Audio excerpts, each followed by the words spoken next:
Good day, everybody, and welcome back to our second lesson on equivalence. Cool. And fractions. Today we are going to do comparing and ordering of fractions. Now, if we look at our screen there, we see three equivalent fractions. Can you see? So it's shaded exactly the same half of these rectangles are shaded. But can you see in this case, a half is shaded. In this case, 2 over 4 is shaded. And in this case, 4 over 8 is shaded. But it's actually the same size. Okay, so those three rectangles on the previous slide show us three what we call equivalent fractions. So the one was a half, 2 over 4, and 4 out of 8 parts. So each rectangle is divided into a different number of parts, but in each, only half of the rectangle is shaded. This means that the value of each fraction is the same.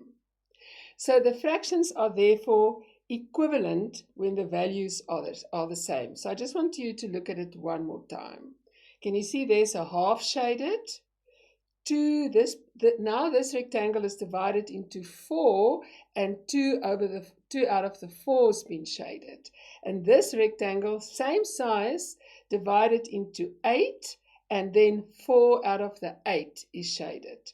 So the half and the 2 over 4 and the 4 over 8, we call that equivalent fractions. Okay. So if we look at that example, how can we create an equivalent fraction? Now let's look at it again. How do we create an equivalent fraction? Half, let's see, half is equivalent to 2 over 4 is equivalent to 4 over 8. I'm sure you've got it by now. Correct. If you multiply or divide the numerator and the denominator of the fraction by the same whole number. Let's go back. So in order for 2 to get to 4, we multiply it by 2. And for 1 to get to 2, we multiply it by 2. So remember, our denominator and our numerator, we multiply it by the same whole number. Now, in order to get from 2 over 4 to 4 over 8, yes, exactly the same. We're going to multiply that by 2 and that by 2, and that will give us 4 over 8.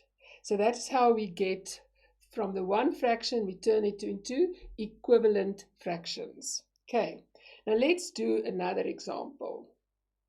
2 over 9. And this is normally the way that you will get this question in a test. So 2 over 9 is what over 27?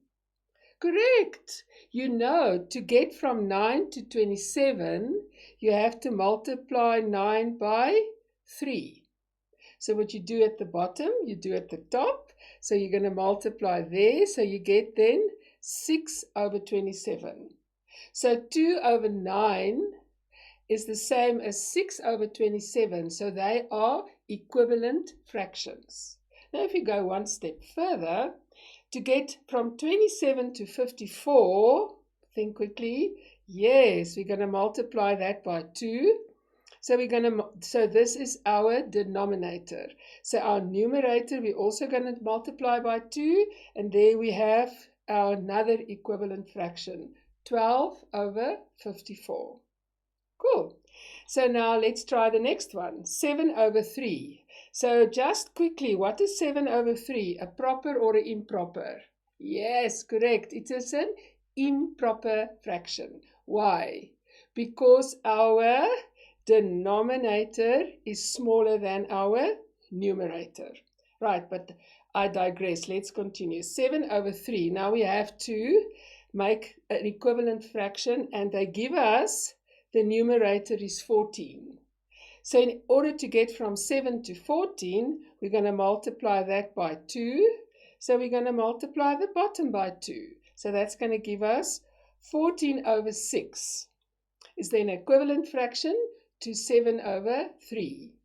Now, they give us another hint.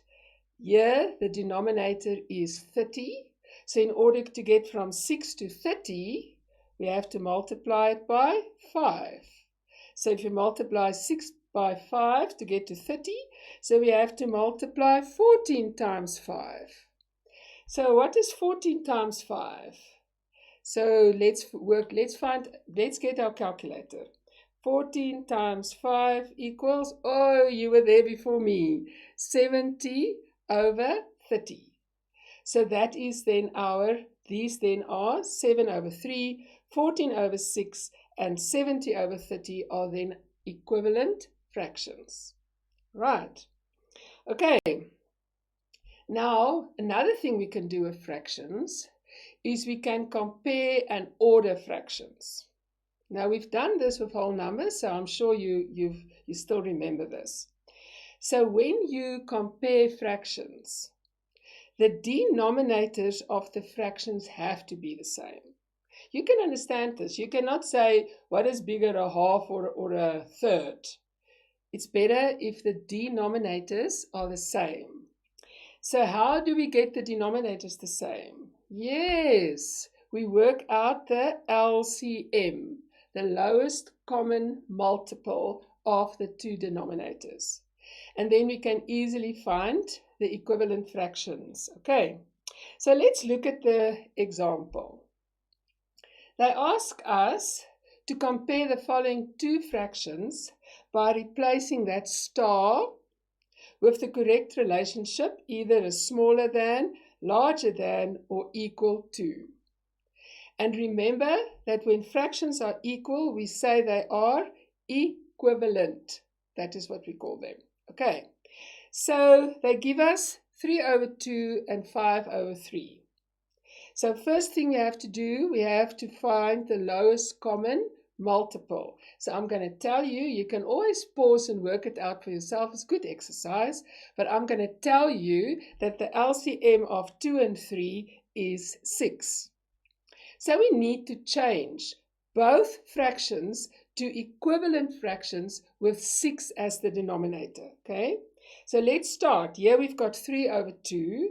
So in order to get 3 over 2, we can multiply, and to get to 6, so we can say 3 over 2, so times 3 at the top times 3 at the bottom, so we get 9 over 6.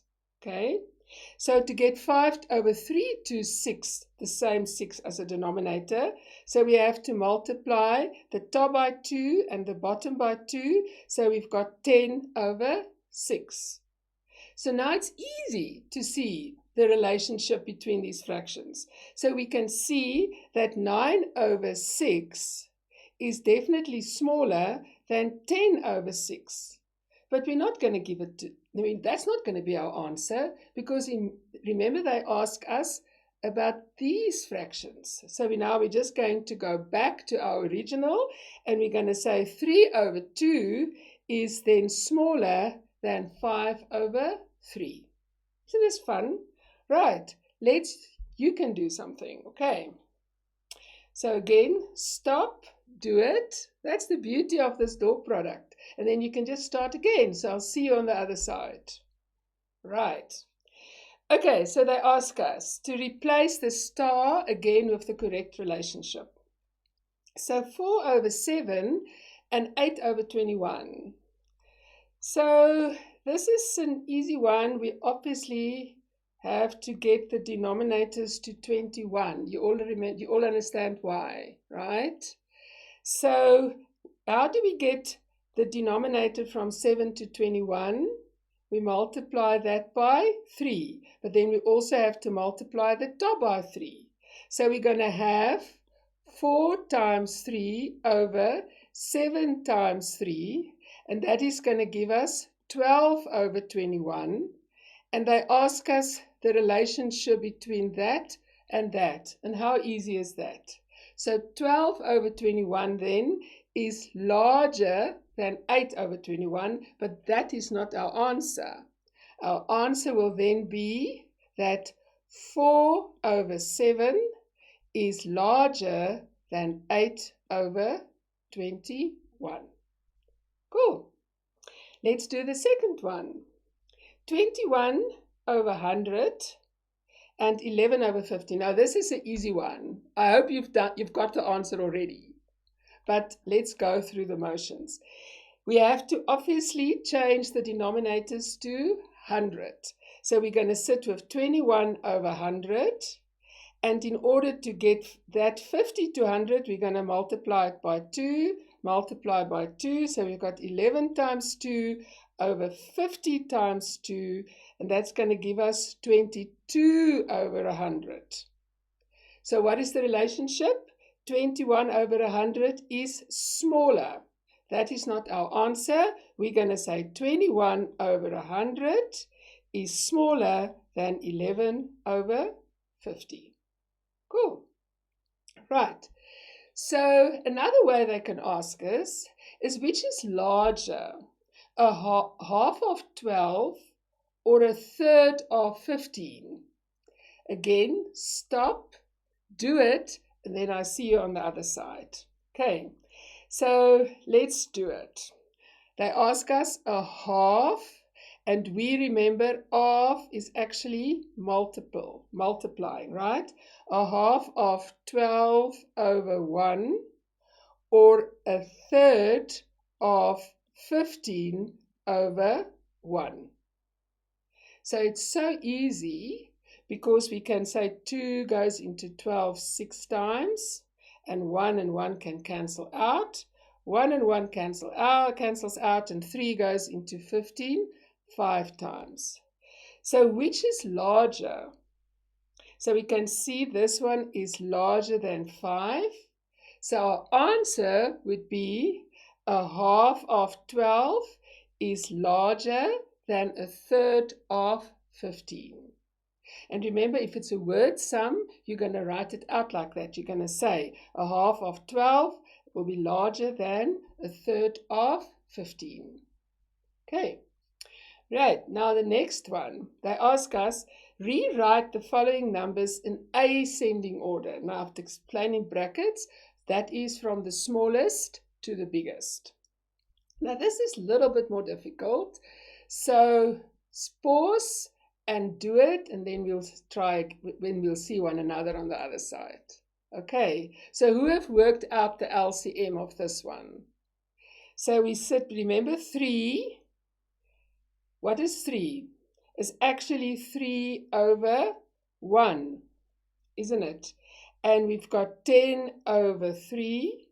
And then we've got this mixed number.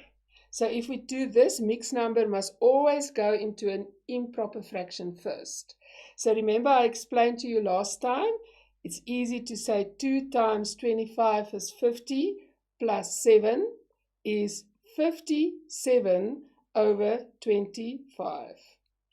Now, if you cannot remember this, please stop and look at the previous lesson. Then you remind yourself on how to do this. Okay, so now we have got these 3 that we have to put in ascending order. So if you worked it out that the LCM is 75, congratulations. That is perfect. Okay, so in order to get from 1s to 75, we're going to sum 75 times 75.